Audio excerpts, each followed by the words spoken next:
Hi, welcome to Allergy Dragon's Lair podcast. My name is Martha Morgan. I'm your host. I'm a specialty diet and allergy chef. I happen to have a lot of food allergies and celiac disease, but my biggest claim to fame is raising a child with over 30 food allergies and celiac disease. So I have a really great guest, and I know I say that all the time, but I really do respect this person. Her name is Teresa, and she is a chef with Dare to Care. I'm going to let her introduce herself in a moment, but before we dive into this really cool episode, I'm going to read our quick disclaimer. The views expressed here on our show are the personal opinions and life experiences of ours and our guests. We are not healthcare providers or doctors. Please seek advice from your healthcare professional for any diagnoses or changes to your healthcare plan. Okay, so Dare to Care, if you don't know what that particular organization is, here in Louisville, I have got the best person, in my opinion, to definitely tell you what they do. I'm lucky enough to actually be able to kind of like help out there and donate some of my time, and I've really enjoyed it. I started this last year, and so I'm hoping to continue into 2025 and beyond. Teresa, can you go ahead and introduce yourself and explain to people what you do? Sure. And thank you for having me. I appreciate that, Martha. My name is Teresa White. I'm the executive chef at the Dare to Care Food Bank Community Kitchen. So Dare to Care is a food bank, a regional food bank. There's over 200 regional food banks across the country that are in partnership with Feeding America, the country's largest non-governmental feeding program. Each regional food bank usually covers more than one county. We happen to cover 13, 8 in Kentucky and 5 in Southern Indiana. So food banks traditionally run on a model of everybody gets groceries regardless of what your household looks like. But the downside to that is that food banks give groceries to everybody, regardless of what their households look like. And as we know, we have very diverse populations in cities all over the country. Louisville is no different. We have a really high immigrant and refugee population here. We're a very welcoming and compassionate city. We do our best to help our refugee and immigrant families settle and find their paths here in the United States. Additionally, we have people, and we know that even before the pandemic, we were serving high numbers of people. The pandemic hit and it got even worse. And now that everything has kind of settled down to our new normal, a lot of that extra funding, like stimulus funding and the extra SNAP benefit money that was going towards people during the pandemic, has dried up. And so now we're seeing record numbers that we hadn't seen in the past, even during the heights of COVID. What our job here in the kitchen is to really examine the people that we serve and to find the gaps wherever they exist. For example, our innovation program was born in this kitchen. We took over the space in June of 2020. When we really started having conversations with our neighbors in need, we already knew that so many of our neighbors were single parents or grandparents with 3 kids, 3 jobs, and they rode the bus. But for some reason, in the 52 years of our existence in the community handing out groceries, we really didn't make that connection between what the reality was and what the need was. When we asked them how they were spending their SNAP benefits, for example, we learned that they were spending it on things like microwavable burritos and TV dinners, because that's what they have the time for, versus what we thought was going to be going towards things like milk, eggs, cheese, butter, things we don't normally have in a pantry. And so that really kind of woke us up and said, you know what, we can do better than this. And we started taking some of that donated food here into the kitchen, cooking it, freezing it in single-use compostable trays, freezing them, and then sending them back to the pantry program. In essence, we were making our own TV dinners with donated food. But instead of meals that are pre-processed with tons of chemicals and hidden ingredients, and oh my gosh, that one particular ingredient on the label is actually a derivative of wheat or honey or eggs or something. All of the meals that we send out are real ingredients. The ingredients on the label are no nonsense. If it says it's carrots, it's carrots. We're not adding a bunch of preservatives or other things to the food that we put into those frozen meals that we send out across our network. And I think having that kind of transparency is really comforting to a lot of people. If they can't have it, it's obvious. They're not having to become a sleuth. They're not having to be a chemist or a microbiologist. They can tell at a glance that, nope, this thing is just not meant for me. Maybe the next thing will. And that's something we're really committed to. Yes, you all are. I definitely have seen it firsthand. And I think that that's really amazing how much effort you all put into those, dinners. I mean, they are carrots straight from the farm and we are cutting them up and everything is scratched. So yeah, what you all do is amazing. You help so many people out from the kitchen, and I love being able to come when I do get to come and help out there. I know you said that you took over the space that you all are at currently, that kitchen, in June of 2020. Mm-hmm. So how long have you been with Dare to Care, and how did you get to where you are now in Dare to Care?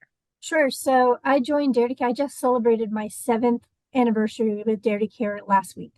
Congratulations. Thank you. So the winding trail, I always find it interesting to talk to kids who are stressing out about what they're going to major in college. And it's like, girlfriend, you're 18. It's not uncommon for people to change careers several times over their lifetime. Don't sweat it, right? So I enlisted in the Army right after high school. And when I got out of the Army said, you are a Unix programmer. So I went to work for a major healthcare corporation doing Unix programming, and I pretty much hated my life every single day. It just was not for me. Stuck in a tech room with other techs, and people are IMing me instead of looking at me and talking to me. And that just wasn't an environment for me to thrive. So I ended up going to culinary school, which was a passion of mine. Cooking is natural for me. That is something I gravitate towards. I kind of fell into being a healthcare chef for 15 years, working in hospitals, skilled nursing, rehab centers. I've done sports nutrition. So that's really when I started digging into the nerdy side of cooking. I really love it. I love that challenge of feeding a patient wholesome, high quality meals that taste good, but also support their health goals. When the opportunity at Dare to Care came is right at the same time that burnout existed. As you know, having worked in healthcare as in the culinary world, your morning cook calls out, oh no, I've got to be at work at 4 a.m. Oh no, my PM dishwasher called out, I guess I'm stuck. I know that I've slept in my office plenty of times when I've worked in hospitals. I know you've probably done it, because it's like, do I go home and waste that hour of sleep, or do I just stay here? But you're so committed to your patients and your residents, and you're doing everything you can to support them, because hospitals, it can be a very isolating kind of traumatic thing.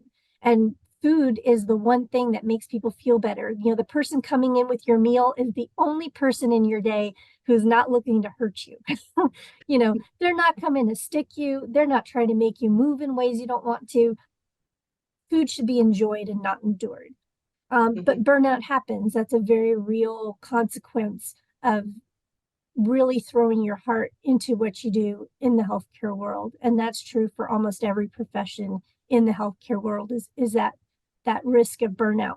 But the opportunity at Dare to Care came, and I took it. And it was something completely different for me. I was working on the office side, opening up pantries, helping pantries that were struggling, doing food safety inspections and food safety training. And I did that for 3 years, and I really loved my job. I loved networking with all the resources in our community, tying people together, offering suggestions to help serve people in the most respectful way possible. But shortly before the pandemic hit, this kitchen was already being built, and it was almost done. My predecessor left to go pursue other interests, and they brought me in to a brand new kitchen that was still covered in plastic. I've never had a brand new kitchen before. And so when they walked me in here and everything was still covered in plastic, and they said, do you want it? And yeah, I do. I think you're a little bit louder than that, at least internally. I would have been like, yeah. And so when we took over the kitchen, and so this is really a culmination of the food service that I've done in the healthcare industry. This is a culmination of the work that I did in the military. It's really pulling together a lot of the different parts that I liked the best about my career to this point and putting them into one role. And what we do here is magical. Everybody in the organization is pulling in the same direction for the dignity of the people that we serve.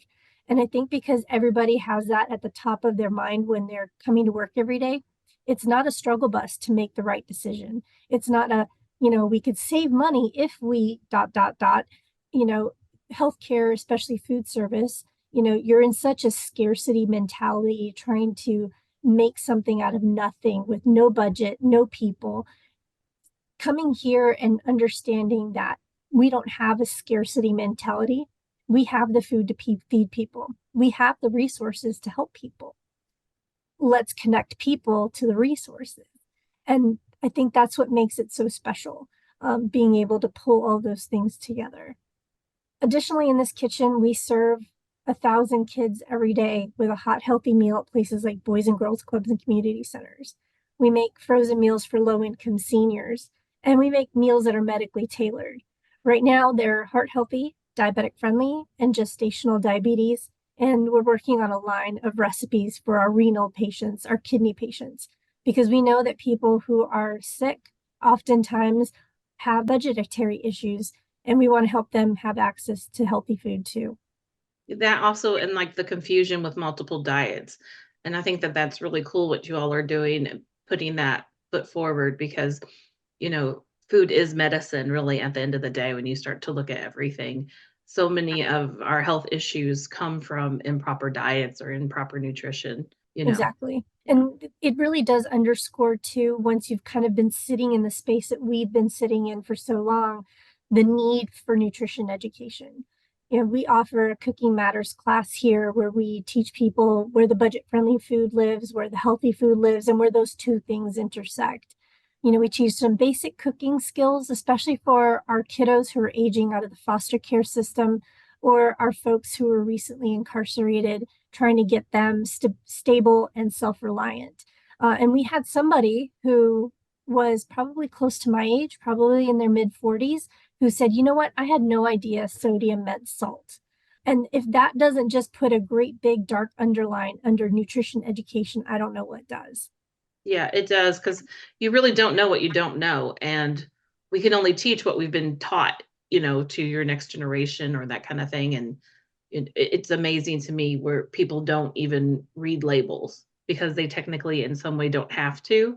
And I always tell people like they're like, what should I do? What's the first? And I'm like, the first thing you should do is start reading your labels and know what you're putting in your body. And if you have questions on what those words mean, go look it up or go ask somebody. I mean, it just reading labels is so empowering. And I think knowing what you put in your body and, oh, I'm paying $1 for this, but it has all these chemicals I can't, pronounce, but I can go spend $1 on this apple.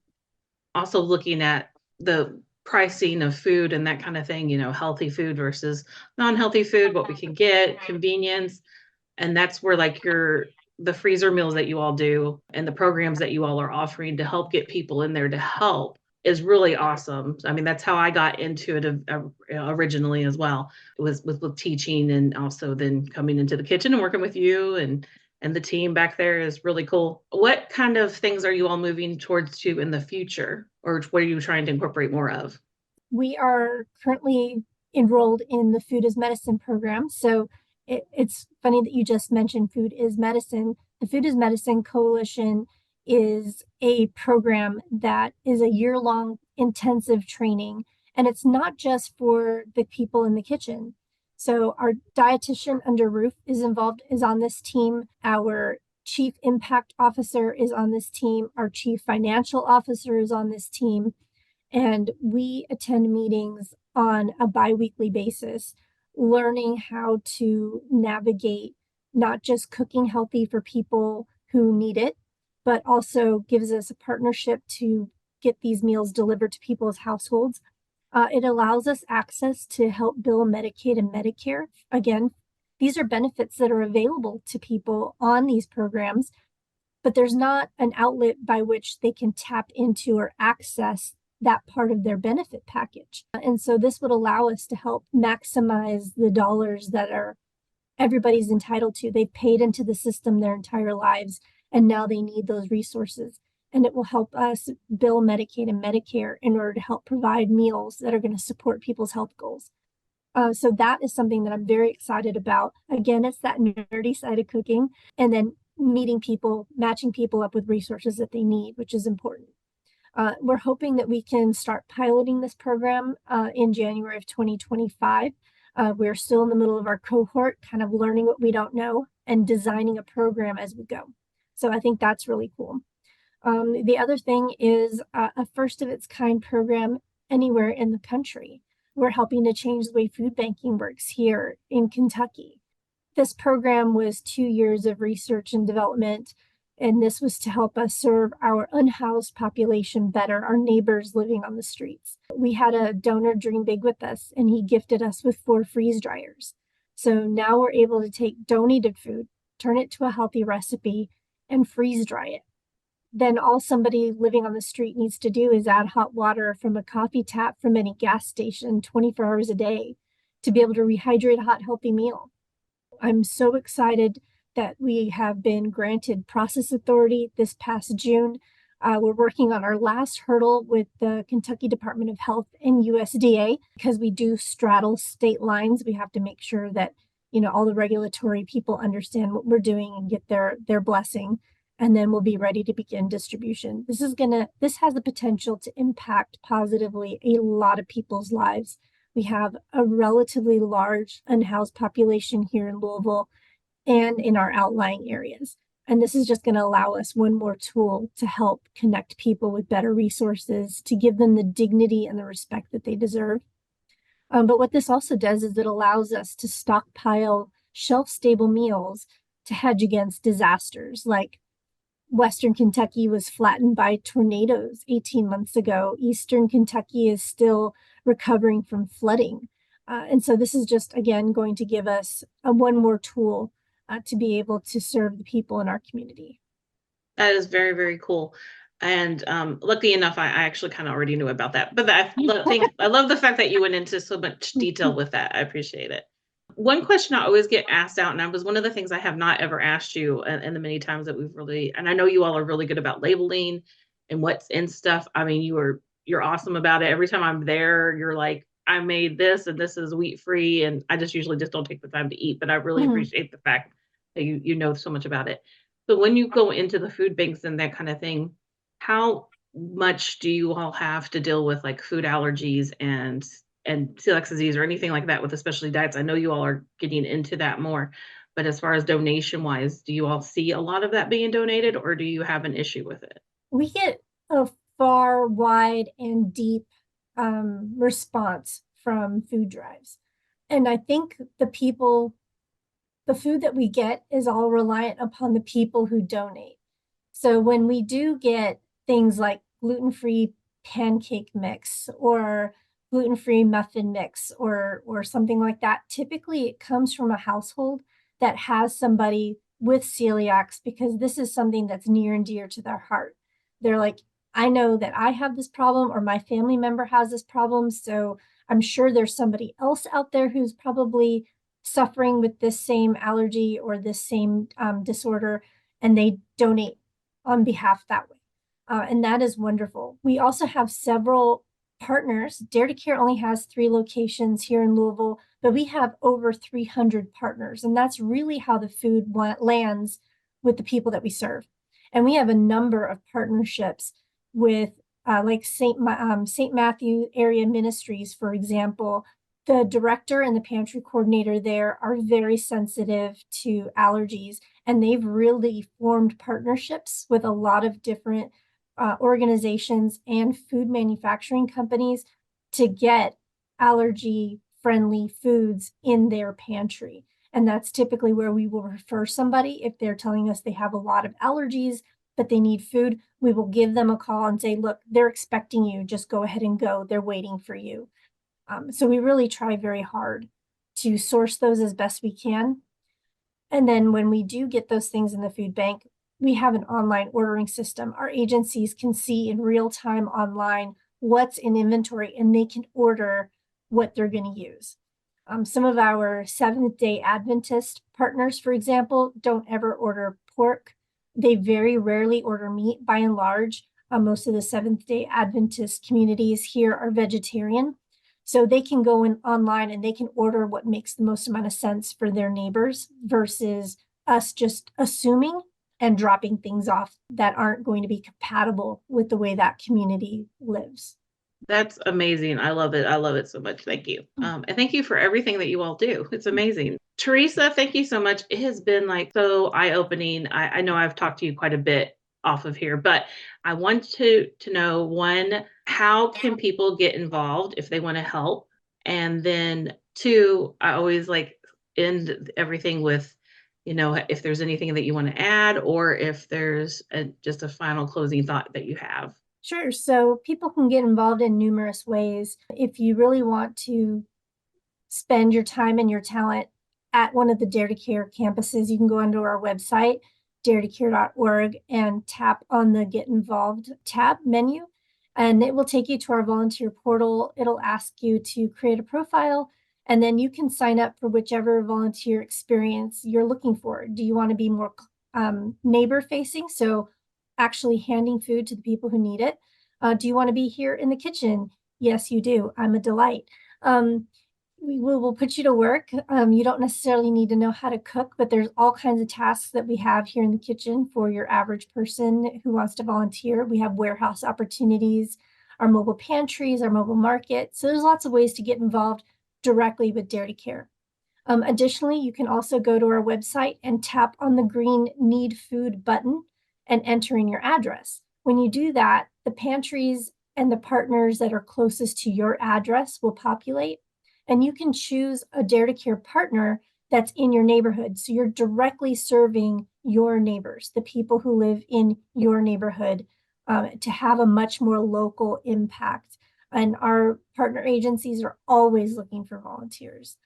Lastly, for every dollar that is donated to a Feeding America food bank, we can purchase 3 meals. So dollar drives versus food drives actually get us a whole lot farther and requires a lot less labor when we're sorting the food that comes through a food drive. As far as last thoughts, the face of hunger isn't who you think it is. It's not those people over there. The face of hunger lives next door to you. They go to school with you and to work with you, and their kids play with your kids. It's imperative that this work is personal, because if it's not, then we have no hope of forward momentum. And that's really important to remember, that the face of hunger isn't some random faceless person. The face of hunger looks just like you. And I think that that's something that I carry with me every day. Mm-hmm. And I want to speak from that. I have been in that situation before too, myself.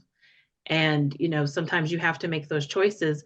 And it's not necessarily that you're not paying your bills. You have everything paid.